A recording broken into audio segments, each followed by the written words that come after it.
of the United States, Mr. J.D. Vance, who was here last year as senator, and we are very happy that he has come back to Munich, and we are very much looking forward to his speech. Please welcome Vice President J.D. Vance.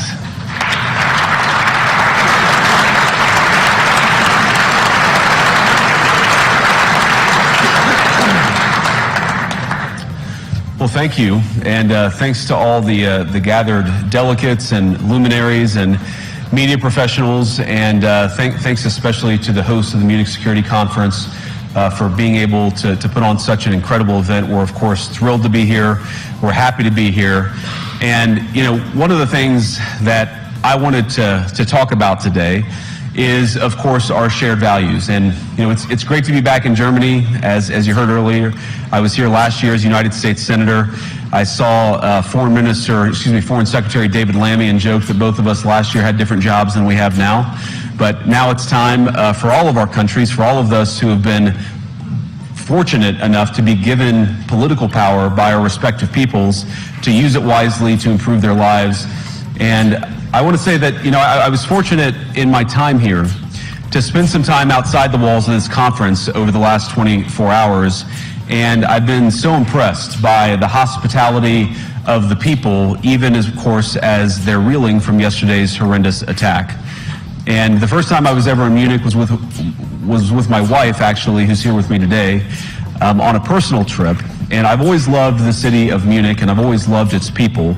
And I just want to say that we're very moved, and our thoughts and prayers are with Munich and everybody affected by the evil inflicted on this beautiful community. We're thinking about you, we're praying for you, and we will certainly be rooting for you in the days and weeks to come. Now,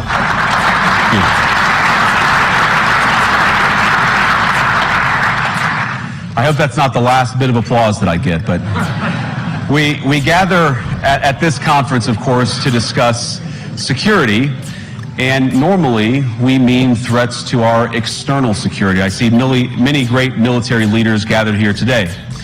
But while the Trump administration is very concerned with European security and believes that we can come to a reasonable settlement between Russia and Ukraine, and we also believe that it's important in the coming years for Europe to step up in a big way to provide for its own defense, the threat that I worry the most about vis-a-vis Europe is not Russia, it's not China, it's not any other external actor.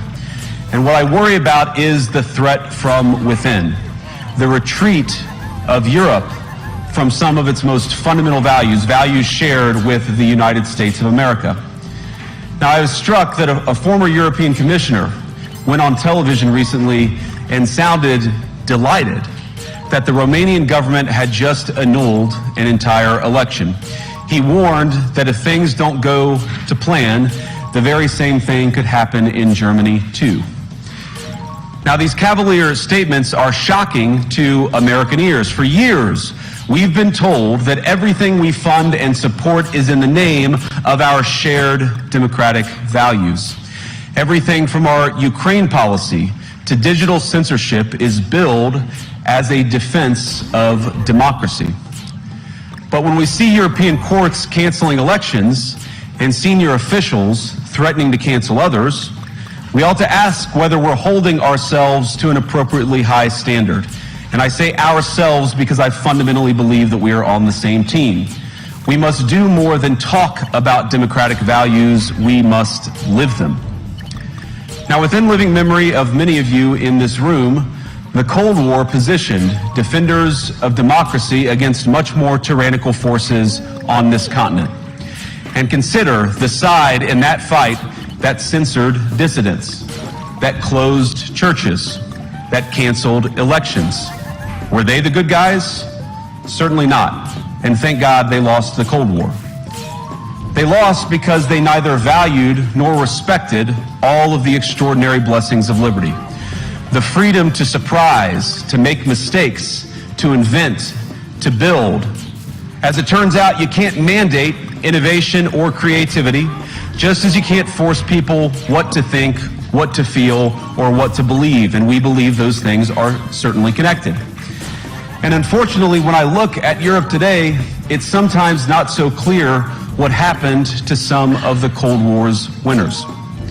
I look to Brussels, where EU commissars warn citizens that they intend to shut down social media during times of civil unrest the moment they spot what they've judged to be, quote, hateful content.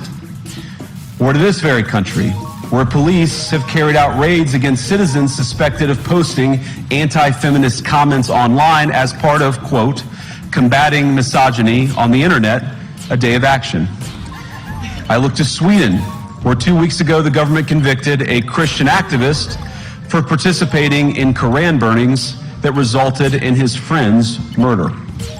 And as the judge in his case chillingly noted, Sweden's laws to supposedly protect free expression do not, in fact, grant, and I'm quoting, a free pass to do or say anything without risking offending the group that holds that belief. And perhaps most concerningly, I look to our very dear friends, the United Kingdom, where the backslide away from conscience rights has placed the basic liberties of religious Britons in particular in the crosshairs. A little over 2 years ago, the British government charged Adam Smith Connor, a 51-year-old physiotherapist and an Army veteran, with the heinous crime of standing 50 meters from an abortion clinic and silently praying for 3 minutes. Not obstructing anyone, not interacting with anyone, just silently praying on his own. And after British law enforcement spotted him and demanded to know what he was praying for, Adam replied simply, it was on behalf of the unborn son he and his former girlfriend had aborted years before. Now, the officers were not moved. Adam was found guilty of breaking the government's new buffer zones law, which criminalizes silent prayer and other actions that could influence a person's decision within 200 meters of an abortion facility. He was sentenced to pay thousands of pounds in legal costs to the prosecution. Now, I wish I could say that this was a fluke, a one-off crazy example of a badly written law being enacted against a single person. But no, this last October, just a few months ago, the Scottish government began distributing letters to citizens whose houses lay within so-called safe access zones, warning them that even private prayer within their own homes may amount to breaking the law. Naturally, the government urged readers to report any fellow citizens suspected guilty of thought crime. In Britain and across Europe, free speech, I fear, is in retreat. And in the interest of comedy, my friends, but also in the interest of truth, I will admit that sometimes the loudest voices for censorship have come not from within Europe, but from within my own country, where the prior administration threatened and bullied social media companies to censor so-called misinformation. Misinformation like, for example, the idea that coronavirus had likely leaked from a laboratory in China. Our own government encouraged private companies to silence people who dared to utter what turned out to be an obvious truth. So I come here today not just with an observation, but with an offer. And just as the Biden administration seemed desperate to silence people for speaking their minds, so the Trump administration will do precisely the opposite, and I hope that we can work together on that.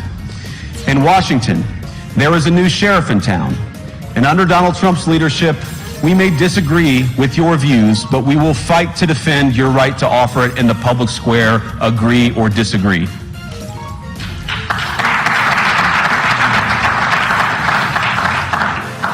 Now, we're at the point, of course, that the situation has gotten so bad that this December, Romania straight up canceled the results of a presidential election based on the flimsy suspicions of an intelligence agency and enormous pressure from its continental neighbors. Now, as I understand it, the argument was that Russian disinformation had infected the Romanian elections. But I'd ask my European friends to have some perspective. You can believe it's wrong for Russia to buy social media advertisements to influence your elections.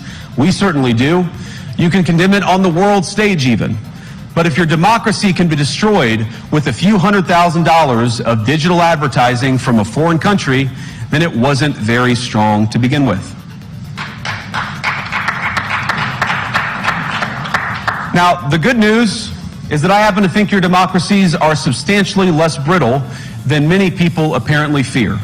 And I really do believe that allowing our citizens to speak their mind will make them stronger still.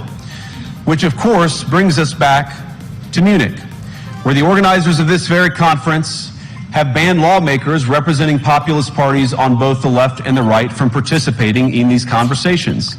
Now again, we don't have to agree with everything or anything that people say, but when people represent, when political leaders represent an important constituency, it is incumbent upon us to at least participate in dialogue with them.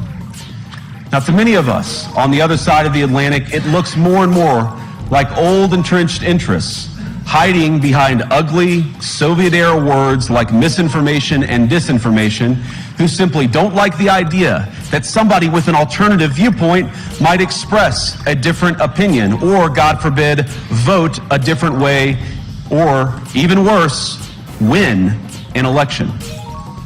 Now, this is a security conference, and I'm sure you all came here prepared to talk about how exactly you intend to increase defense spending over the next few years in line with some new target. And that's great, because as President Trump has made abundantly clear, he believes that our European friends must play a bigger role in the future of this continent. We don't think, you hear this term, burden sharing, but we think it's an important part of being in a shared alliance together that the Europeans step up while America focuses on areas of the world that are in great danger.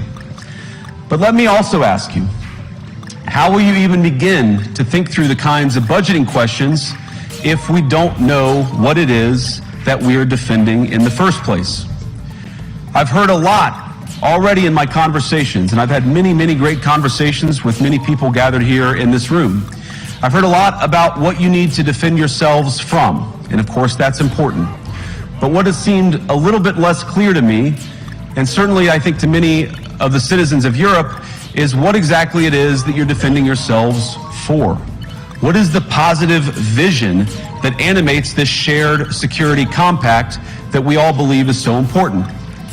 And I believe deeply that there is no security if you are afraid of the voices, the opinions, and the conscience that guide your very own people. Europe faces many challenges, but the crisis this continent faces right now, the crisis I believe we all face together, is one of our own making. If you're running in fear of your own voters, there is nothing America can do for you. Nor, for that matter, is there anything that you can do for the American people who elected me and elected President Trump. You need democratic mandates to accomplish anything of value in the coming years. Have we learned nothing that thin mandates produce unstable results? But there is so much of value that can be accomplished with the kind of democratic mandate that I think will come from being more responsive to the voices of your citizens. If you're going to enjoy competitive economies, if you're going to enjoy affordable energy and secure supply chains, then you need mandates to govern, because you have to make difficult choices to enjoy all of these things. And of course, we know that very well in America. You cannot win a democratic mandate by censoring your opponents or putting them in jail, whether that's the leader of the opposition, a humble Christian praying in her own home, or a journalist trying to report the news. Nor can you win one by disregarding your basic electorate on questions like who gets to be a part of our shared society. And of all the pressing challenges that the nations represented here face, I believe there is nothing more urgent than mass migration. Today, almost 1 in 5 people living in this country moved here from abroad. That is, of course, an all-time high. It's a similar number, by the way, in the United States, also an all-time high. The number of immigrants who entered the EU from non-EU countries doubled between 2021 and 2022 alone, and of course it's gotten much higher since. And we know the situation, it didn't materialize in a vacuum. It's the result of a series of conscious decisions made by politicians all over the continent and others across the world over the span of a decade. We saw the horrors wrought by these decisions yesterday in this very city. And of course, I can't bring it up again without thinking about the terrible victims who had a beautiful winter day in Munich ruined. Our thoughts and prayers are with them and will remain with them. But why did this happen in the first place? It's a terrible story, but it's one we've heard way too many times in Europe and unfortunately too many times in the United States as well. An asylum seeker, often a young man in his mid-20s, already known to police, rams a car into a crowd and shatters a community. How many times must we suffer these appalling setbacks before we change course and take our shared civilization in a new direction? No voter on this continent went to the ballot box to open the floodgates to millions of unvetted immigrants. But you know what they did vote for? In England, they voted for Brexit, and agree or disagree, they voted for it. And more all over Europe, they're voting for political leaders who promise to put an end to out-of-control migration. Now, I happen to agree with a lot of these concerns, but you don't have to agree with me. I just think that people care about their homes, they care about their dreams, they care about their safety and their capacity to provide for themselves and their children.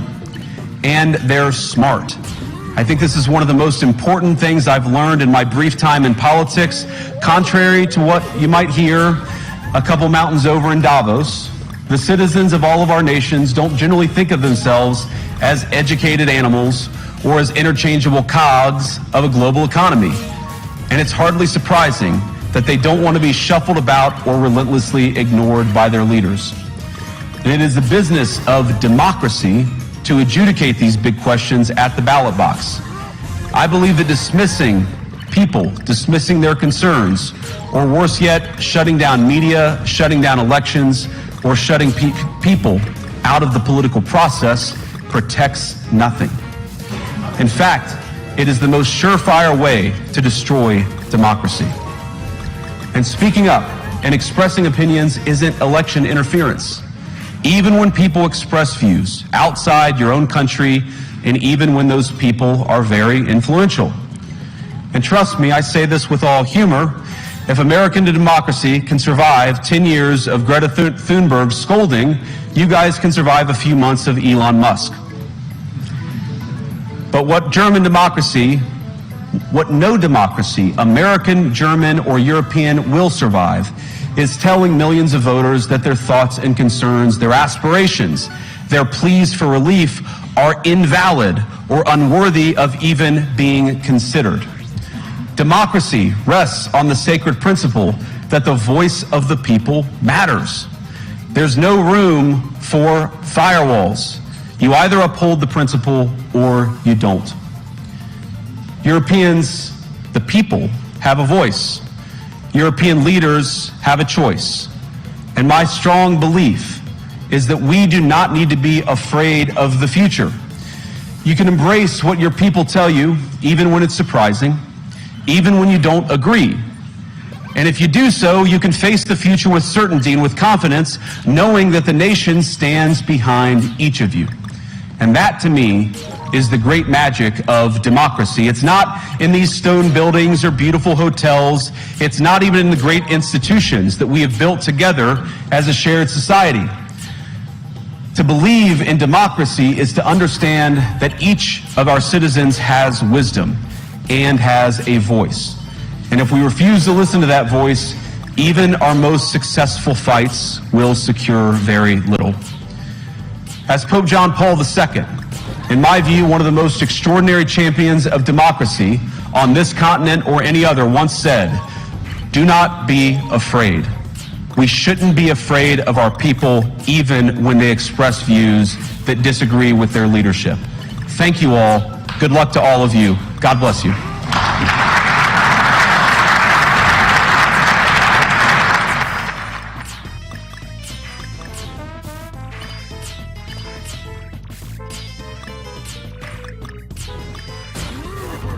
Good. Thank you very much. And thank you all for being here on this very exciting, this is a very exciting day we just had a big tariff meeting, reciprocal tariffs. Should have been done 40 years ago, wasn't, but it is now. It's a big moment, actually, and this is a tremendous moment right now. And it's going to be a real honor for me to introduce Robert F. Kennedy Jr., take the oath of office and officially become our Secretary of Health and Human Services. Just as I promised last year, Bobby is going to lead a great national mission to make America healthy again, and he's going to do it. I think he's going to do things that will really make us very proud of this day. Like his father, Senator Robert F. Kennedy, and his uncle, President John F. Kennedy, Bobby has devoted much of his life to serving his fellow Americans in his campaign for president, and he was a very tough competitor. I did not like it at all. I said, let's get him on my side.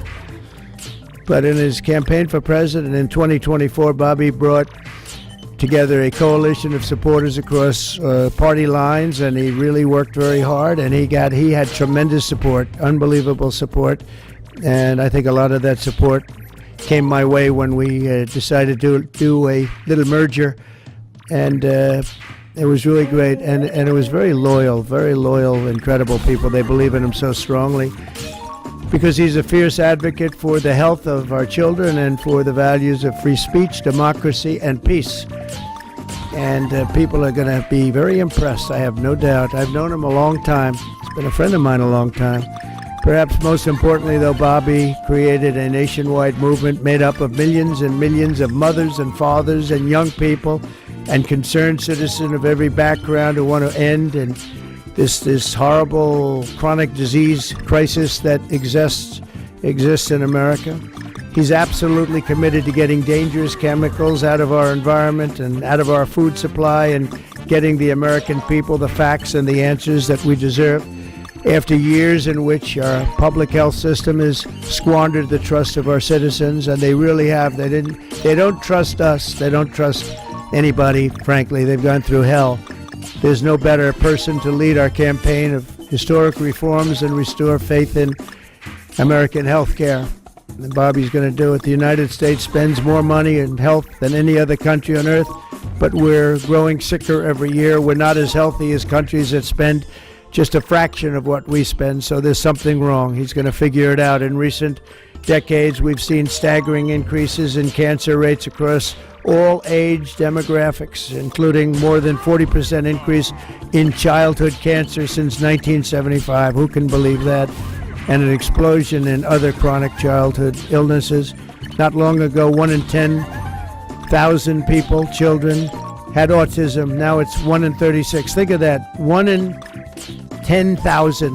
1 in 10,000. Now it's 1 in 36. Who can believe that? There's something wrong. There's something wrong, and I think it's something that can be found out.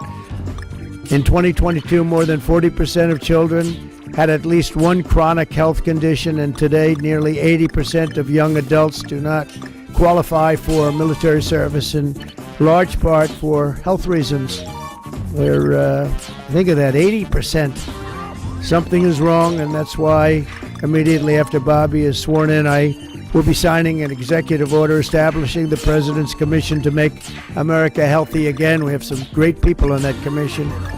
Chaired by our new secretary, this groundbreaking commission will be charged with investigating what is causing the decades-long increase in chronic illness, reporting its findings, and delivering an action plan to the American people. And it's going to be a plan that people are really waiting to hear. Bobby, I want to thank you. You've gone through a lot. It's taken great courage. You've been amazing, actually. I'd call him and say, you're going to be okay. And he said, I know, I really do. He's really been supported amazingly by Cheryl and his family. And it was very tough. It was a very nasty group of people that were after him. But he was tougher and he was smarter than they are. And that's why he's here today. There are very few people that could have withstood the assault, but he was able to. So I just want to congratulate you, and we have a very special person here to swear you in, a man that I think has done just, I think he's just an amazing man. As you know, his name happens to be Gorsuch, and he's a member of the Supreme Court in extremely good standing. He's highly respected by everybody. And I didn't know, are you two friends or something? Or did this just happen to be the justice? Did this just happen to be the luck of the draw? What happened? Did you reach out? Well, you reached out to a very good man. So please, if you would, thank you very much.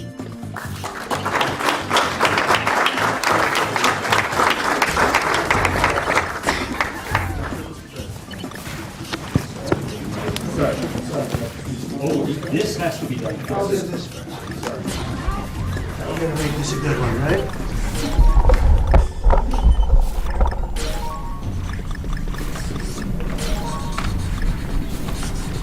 Okay, it's good so far, Bobby. Good. It's a 10.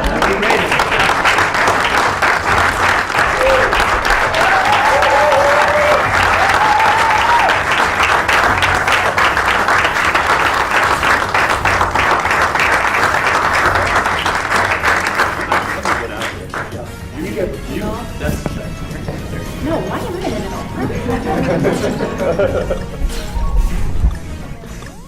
Go in there, get the kids in there, show in there. Get the-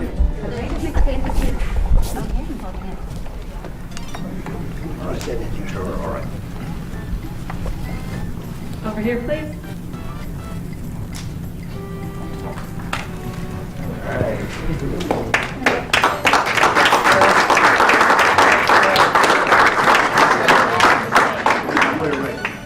Really happy. Would all the family like to join? Yeah, sure. All right. Please place your left hand on the Bible and raise